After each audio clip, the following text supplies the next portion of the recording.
Chris, obviously nice to get your Lockie Neal and Darcy Gardner back. Maybe start with Darcy. What does having him back mean to you guys? Yeah, Darcy's he's part of our leadership group. He's been a high level performer over the last 3 or 4 years. His capacity to play on the better forwards in the competition and get a job done is pretty high and very consistent. So it's good to have him back in the side. I mean, I don't expect he's going to play the house down tomorrow night. He hasn't played football for quite some time, but he's in our best side, obviously, and we need to take the next 2 weeks to try and get him in as good a form as we possibly can. So as long as he comes in and plays his role, that'd be terrific. And obviously, Lockie's the reigning Brownlow medalist. He's had a year interrupted by injury, and in more recent times, a bout of gastro. So again, it'd be good to get some continuity in his play. All we want him to do is to come in and play his role. We don't expect him to be best on ground. The key is that he just comes in and helps out and does what he usually does in the midfield. So it's good to have them both back, and hopefully they can really get into some good form over the next few weeks. You sounded confident after I don't know if confidence is the right word, but optimistic after the Freo match that Mitch Robinson might be okay. He wasn't. Is that a bit more serious than your first thought, or is it just sort of precautionary? No, it's not much more serious than I first thought, to be honest. After the game, I just thought, Mitch has had a long career, and he knocks himself around in the way that he plays the game. And given that we're close to finals, I just thought, to me, it sort of started to make sense that maybe it's a good week for him not to play and to get himself right. He was running yesterday, and I'm sure if he had to play, he could. But the bottom line is, I think better off to use common sense at this stage. It's a long, hard year, and we want him up and firing for finals. So that's why we made that decision.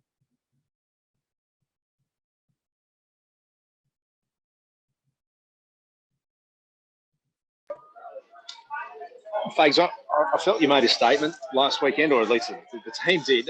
How important is it now that just rolls straight on through into finals? Because you've only got 2 more games left, haven't you? Yeah.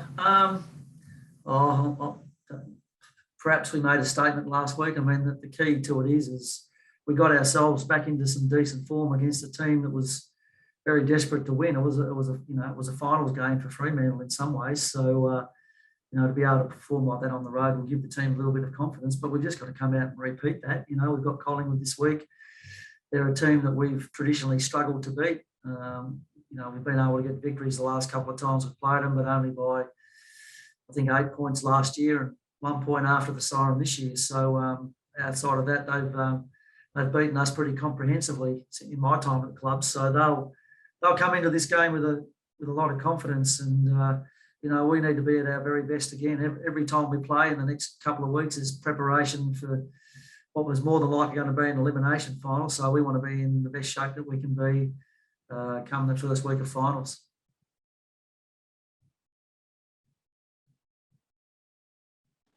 Chris, why do you think that is with the Magpies? The Lions have had some trouble with them over the years. Is it just the way these sort of matchups are, or any specific sort of reason? Oh, well, when I first came here, we weren't very good, and they were. So that was probably the case for the first 2 or 3 years. They had some great. They had a great midfield and some really experienced players, and they taught us a few lessons. The last couple of years, I think Pies have been really good defensively against us, and it's been a bit of a struggle to score.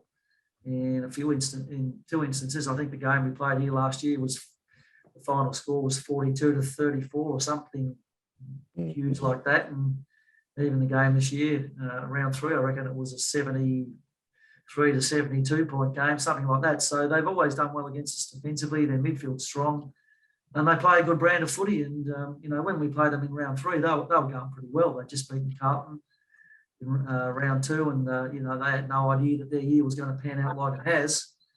But we got a pretty good reminder of what they're capable of 2 weeks ago, when they really played a great game against the West Coast. So I personally don't think that there's that much difference between the teams that occupy the top 8 and the teams that occupy the bottom 10 spots on the ladder anymore. You've just got to be on your game.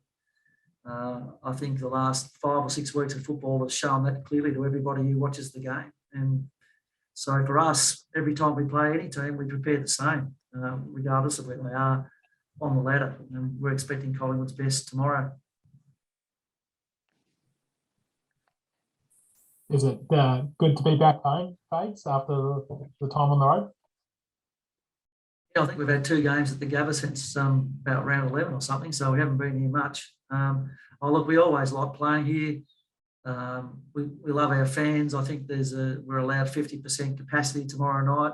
I think the tickets came on sale for the game a little bit late, so if you're thinking of coming, please get in contact with the club and get hold of a ticket, because we'd love to. We'd love to. I think 50% of the Gabba is 20,000, so it'd be brilliant to have 20,000 people here tomorrow night and getting behind the boys, because I know they get a great lift from that. It's the one thing we miss when we're on the road. We had about 30,000 screaming Freo fans last week, so it'll be good to have a parochial crowd tomorrow night. But great to be back home in our own beds, eating our normal food and getting a little bit of normalness in our life, if you can call being in the AFL bubble normalness. But we're looking forward to the opportunity. I guess you can't take anything for granted at the moment, Fags, but you've just come off a win. Now you're back at home. And I guess if everything plays out well, you might get a couple of weeks at home. Do you see there's a good chance and a good couple of weeks to try and build some momentum heading into finals? Well, no doubt, Michael. Hopefully our first final will be here too, so it's a golden opportunity. I think at the start of the year it was meant to be 3. Our last 3 games were meant to be at home, but that Fremantle one was reversed, wasn't it? So 2 at home and a home final. You couldn't ask for more than that. But as I say, and as you said, the world could change too. So you think what you think you might have could you might not have. So you just got to be ready for whatever pops up. Fags, it was put to the clubs about not having a bye round coming into the finals. Is that are you for that? And are you does it matter where you play the finals? There's all different things on the table. They're talking about maybe taking a finals hub to WA or whatever. Would it be bad if you missed a home final because of that? Can't do much about it. You just got to deal with whatever comes up.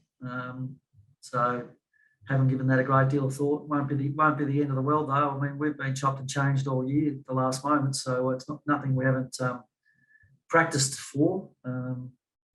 That's for sure. So I think I've answered that question in the right way there.